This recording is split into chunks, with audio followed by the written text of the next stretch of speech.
ওদের পাটের উপর শুয়ে শুয়ে গল্প শোনাবো, নাহলে ফিল আসবে না।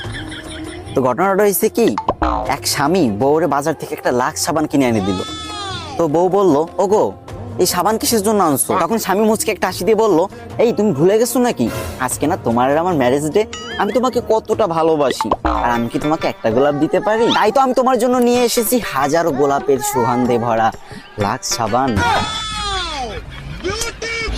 তখন বউ মুচকে একটা হাসি দিয়ে বলল, ওগো তুমি আমাকে কতটা ভালোবাসো, রোদ্দুর থেকে কত কষ্ট করে বাসায় আসছো, তুমি বসো না, ঠান্ডা মাথায় বসো, আমি তোমাকে একটা লেবুর শরবত করে দিই। তখন স্বামী বলল আচ্ছা। তারপর বউ শরবত করে আনলো।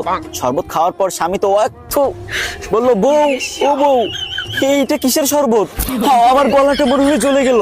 তখন বউ মুচকে একটা হাসি দিয়ে বলল, ওগো আমার প্রাণপ্রিয় স্বামী, আমিও আপনাকে অনেক ভালোবাসি, আমি কি আপনাকে একটা লেবুর শরবত বানিয়ে দিতে পারি বলেন? তাই তো আপনাকে ভিমবার দিয়ে শরবত বানিয়ে দিলাম, কারণ এতে